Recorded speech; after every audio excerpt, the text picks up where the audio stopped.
শিল্পপতি প্রবাসী সাদিকুল ইসলাম সোহাগ ভাই, সাদিকুল ইসলাম সোহাগ এমপি প্রার্থী প্রত্যাশী, উনি দেশের বাইরে থেকে একটু কথা বলবেন, আপনারা একটু মনোযোগ সহকারে শুনবেন।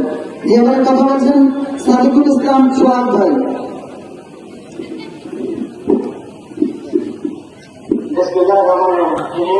পদ্মা দিকে যে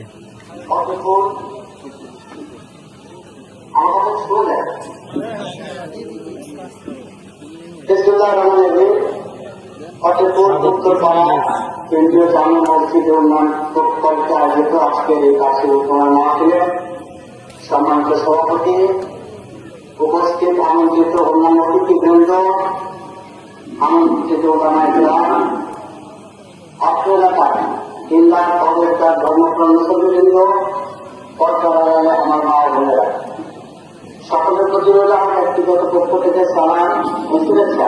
আসসালামু আলাইকুম ওয়া রাহমাতুল্লাহি ওয়া বারাকাতুহু। আমরা এখানে যাত্রা এই তাফসীরুল কোরআন মাহফিলে শুনতে এসেছি এবং আজকের মাহফিলের ময়দানে যারা উপস্থিত আছি এবং আশেপাশে থেকে যাত্রা আমরা শুনছি, সবাই এই মাহফিল থেকে শিক্ষণীয় অনেক কিছু আসে। শুধু শিক্ষা বাসায় চলে গেলে কাজ হবে না, এটা আমাদের ব্যক্তি জীবনে, সামাজিক জীবনে কাজে লাগাতে হবে। আমাদের সম্পর্কে সমাজের প্রতি, দেশের প্রতি একটি দায়বদ্ধতা রাখতে হবে এবং দায়বদ্ধতা আছে। সমাজের শান্তি প্রতিষ্ঠার জন্য আমাদের সকলকে কোরআন ও হাদিসের আলোকে নিজের জীবনটাকে পরিচালিত করতে এবং সমাজকে পরিচালিত করতে অবশ্যই কোরআন ও হাদিসের এবং ইসলামের শরীয়ত মোতাবেক নিজেদেরকে পরিচালিত করতে হবে। আমাদের বর্তমান সমাজে সবচেয়ে বেশি ভাইরাস হিসেবে রূপান্তরিত হচ্ছে সমাজের বিশৃঙ্খলা, অস্থিতিশীল পরিবেশ তৈরির একটা ট্রেডিশন চলে এসেছে। আমাদের মধ্যে সহজতা, উদারতা অভাব চলে এসেছে। আমরা শূন্য থাকতে একে অন্যের পিছনে লেগে থাকি। ব্যক্তি জীবনে, রাষ্ট্রীয় জীবনে অস্থিতিশীল পরিবেশ তৈরি করে নিজেদের ফায়দা হাসিলের জন্য নিজেদেরকে মনোনিবেশ করি, যার কারণে সর্বত্র আমাদের মধ্যে কম বেশি বিশৃঙ্খলা, অবিশ্বাস, অশান্তি সর্বত্র বিরাজ করছে। ইসলামের সামাজিক দায়িত্ববোধের একটা গুরুত্বপূর্ণ অংশ হচ্ছে সমাজের শান্তি স্থিতিশীলতা মানে না। ইসলামের শিক্ষণীয় অনুসারে সূরা বাকারা আয়াত নম্বর 225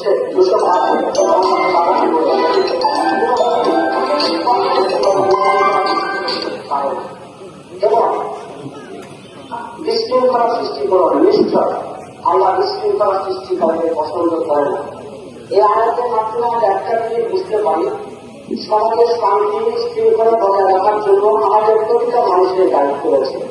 সামাজিক দায়িত্ববোধ অত্যন্ত গুরুত্বপূর্ণ। কোরআন হাদিসের এই বিষয়ে ব্যাপক আলোচনা রয়েছে। একজন মুসলিম দায়িত্ব হল ন্যায় বিচার প্রতিষ্ঠা করা, গরিব অসহায় সাহায্য, আত্মীয় স্বজন প্রতিবেশীদের অধিকার রক্ষা করা ও সমাজের শান্তি ও স্থিতিশীলতা বজায় রাখা। সুতরাং সমাজের সকলে নিজেদের পরিবর্তন করি, নিজেদের মন মানসিকতাকে পরিবর্তন করি এবং কোরআনের পথে নিজেদের পরিচালিত করে, তাহলে আমাদের ব্যক্তি জীবনে, সামাজিক জীবনে এবং রাষ্ট্রীয় জীবনে যে বিশৃঙ্খলা এবং সকল অনিয়ম থেকে নিজেদের বিরত রাখতে পারবে। আমি আর বেশি সময় দিব না। আমি আপনাদের সন্তান, আমার বাসা ঠিক পাশে, আমি দেশের বাইরে অবস্থান করছি। আপনারা জানেন আমি আপনাদের জাতীয় সংসদ নির্বাচনে বাংলাদেশ জাতীয়তাবাদী দল বিএনপি একজন মনোনয়ন প্রত্যাশী। আমি আপনাদের কাছে দোয়া চাই, আমি আপনাদের সহযোগিতা চাই, আমি আপনাদের সেবা করতে চাই। মহানাকুল আমলের জন্য আমাকে আপনাদের সেবা করার সুযোগ দেন এবং মাতার মানুষের ভাগ্য উন্নয়নের সুযোগ দেন।